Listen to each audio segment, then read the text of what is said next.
Alright, so here we go, back with another video. This video is going to actually be my top 5 quarterbacks heading into into the season here. So, again, my opinion, you can all have your own.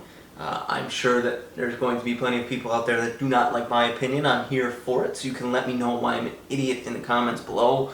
Let me know who you think your top 5 is. I know there's going to be one particular person that people are enraged by that I leave off the list. People that see this video are going to be like, oh, how could this guy not be in the top 5? Because he's not. Because he's not. But, with that being said, let's go to my number 5 quarterback here, and that's going to be Lamar Jackson coming into the season.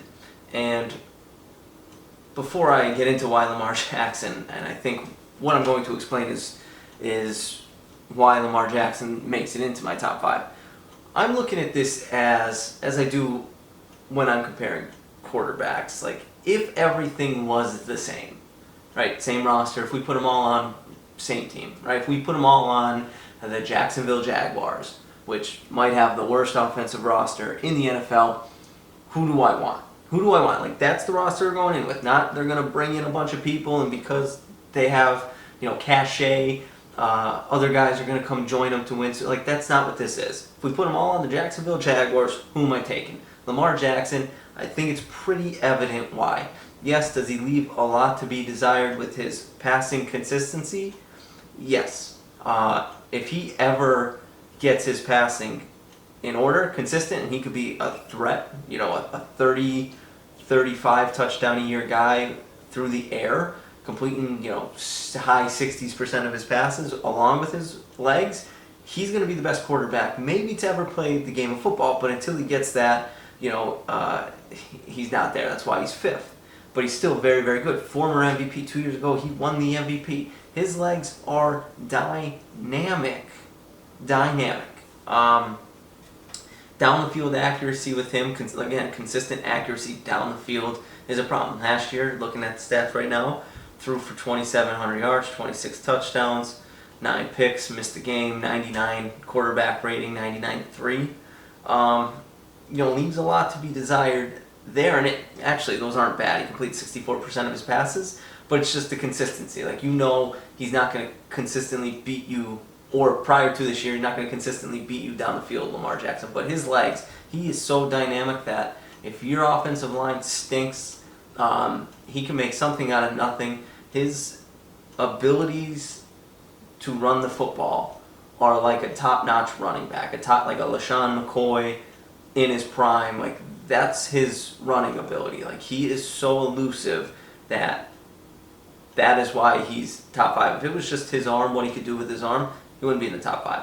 But you add in his ability to run the ball, top 5. And surprisingly, he stays decently healthy. Now, want a playoff game, needs to take a big step up this year in terms of the playoffs, maybe get to the AFC Championship, who knows, maybe even get to the Super Bowl. But right now, he's my number 5 quarterback coming into the year. Number 4, I'm going to go with the man in Seattle. I'm going to go with Russ Wilson, who, honest to God, for the first 6 weeks of the year last year was the clear-cut MVP favorite. Was just running away with it, could do no wrong. Back half of the year, actually he had a 3-game stretch where he just struggled, and that's inevitably what led Aaron Rodgers to kind of get that MVP and some guys to pass him. But Russell Wilson, he's super consistent, threw for 40 touchdowns last year, 105 rating. With him, it's a struggle because their Seattle Seahawks running game isn't what it used to be, so it is all on Russell Wilson, and that's tough. That's not how Pete Carroll wants to play. Pete Carroll wants to run the ball, and he wants to play good defense. I assure you he does not want to throw the ball as much as they have been. Weapons are decent. Tyler Lockett is still very good. Obviously, DK Metcalf is emerging as one of the better. He's definitely a top-notch receiver, maybe cusp of top 10, top 15, somewhere like that. So they're getting weapons for him. They need to really establish the run game a little better. Chris Carson, I think, was hurt last year, so if he stays healthy, they have a really good shot in the NFC to kind of make some noise. They're in a tough conference, but Russell Wilson, He's been good for his whole NFL career, been in the league since 2012. Third round pick, been great, number 4 quarterback. Caveat, I'll wait till the end actually. So my number 3 quarterback, and this one pains me, but I gotta be realistic.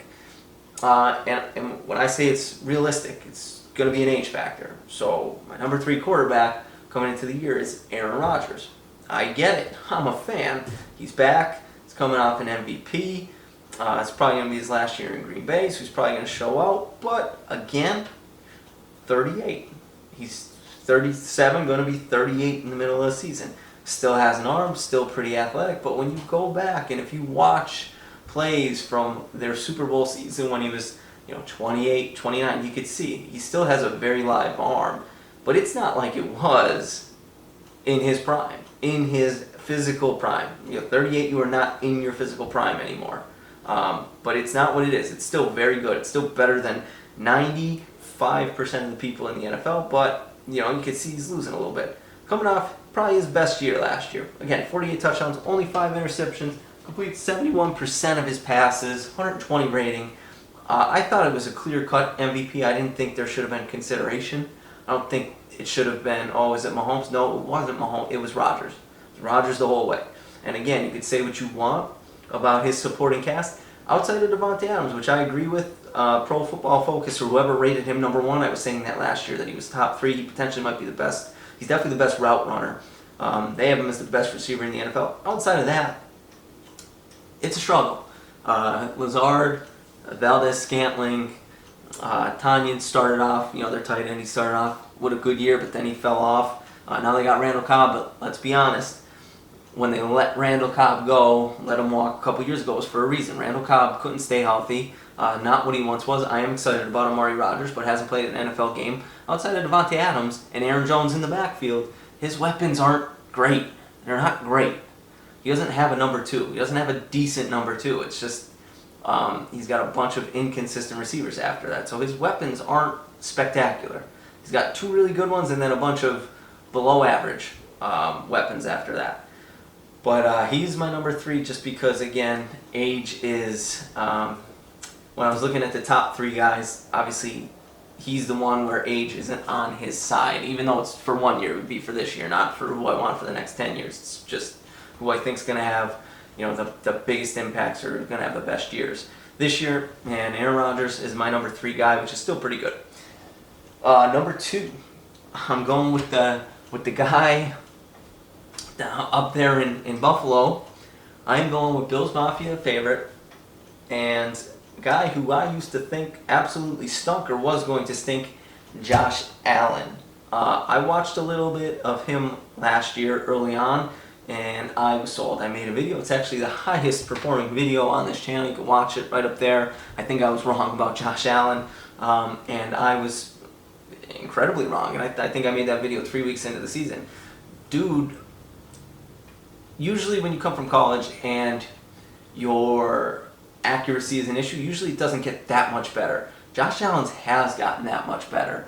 I thought his athleticism and his big arm, obviously you could see why he was drafted as high as he was. Accuracy scares me. Well, my man completed, where am I looking here, 69.2% of his passes last year. Threw for 37 touchdowns, 10 interceptions. Pretty damn good, 107 passer rating. Still super athletic, still can scramble. Big boy. I think he's a better version of even MVP Cam. I think he's a better version of that because I think he's going to be more than just a one-year wonder. I think it's going to be more than last year. That's why he's my second best quarterback coming into the year. And I mean, I'm all in on Josh Allen. I think he could definitely win the MVP this year. I think he's got a shot. I think Buffalo has a good shot. I think the division's going to be a little better for them or a little tougher this year because Miami was good last year. Miami still has a good defense. Xavier Howard coming back. That's going to be 2 tough matchups. And then you got New England, whose defense is going to be a little better than last year. Their offense is going to be better than last year. Bill Belichick's still Bill Belichick. So that division, those are 4 tough games, just inter-division. So he could take a step back, but I don't think so. I think he's actually going to improve on what was a very, very good elite year last year. And then my number 1, who's it going to be? Who am I going to leave off? Obviously, I'm going to leave off the 44-year-old. It's Patrick Mahomes. Of course, it's Patrick Mahomes. He's the best quarterback in the NFL this year. He was the best quarterback last year. He was the best quarterback the year after that. Almost like Aaron Rodgers was, after he won his first Super Bowl. Patrick Mahomes is going to be the best quarterback probably for the next decade. Again, Josh Allen, with his physical attributes, could be someone that kind of takes that mantle, but right now it's Patrick Mahomes. Already has a Super Bowl, went to another one last year. I get it, he lost to the guy who's 44, but again, you have to go by the parameters that I laid out, that if we were throwing him on the Jaguars, or name another team that's not great offensively with great weapons, currently constructed as is, how are they going to fare? And obviously you have the guys with big arms, with a little bit of athleticism, that can make plays. That's what I'm looking at here. And obviously Patrick Mahomes, you saw that in the Super Bowl. Now granted, he does have good offensive weapons, but he might as well have been playing with the Jaguars in the Super Bowl, because he was under pressure, throwing out of sacks, balls hitting Travis Kelce in the face mask, hitting off guys' hands like he did. He had an impressive Super Bowl, even though statistically it didn't look that way. Mahomes gives you a shot to win no matter what your roster looks like. Granted, he is on the Kansas City Chiefs. They're pretty good. They have a pretty good coach. But listen, 38 touchdowns. He doesn't put the ball in harm's way. Doesn't really turn it over. Has a big arm. Creative. Can make plays. What else do I need to say about Patrick Mahomes? He's clearly the guy. There's a reason he's the favorite, according to Vegas, to win the MVP. He's probably going to be every year unless Josh Allen or someone else makes a huge leap, or Deshaun Watson can get his stuff together. Obviously, he's another one that would probably be top 5, that people would consider top 5, maybe over Lamar Jackson, would be Deshaun Watson. But with his legal situation and the potential of him not possibly being there for a couple games, 2, 4, 6, 8, who knows, maybe the whole year, I don't know. I can't put him in the top 5. I can't do it, even though he is, one of the top-notch quarterbacks. I'm just not sure what his season's going to be. And then I'll leave you with one who I'm looking at to have a big year. Another guy who I didn't think was going to be great in the NFL and really proved me wrong last year. But I think the roster that the Chargers have, the weapons they have, I think that bodes well for Justin Herbert. And obviously he has talent. He's physically gifted. So if anyone could have a year and end up in the top 5 by the end of the year, if I do this at the end of the year after the regular season, top 5 quarterbacks, or halfway through the season, Justin Herbert could 100% be in the top 5, because physically he's gifted, he's got weapons, had a hell of a year last year, and he looks like he's going to be that dude for the Chargers for some years to come. But those are my top 5. Let me know why I'm an idiot because I didn't put Tom Brady in there down below. Maybe subscribe if you like the top 5, or just help a guy out. Let me know your top 5 down below. That's all I got for you. I'll see you in the next one.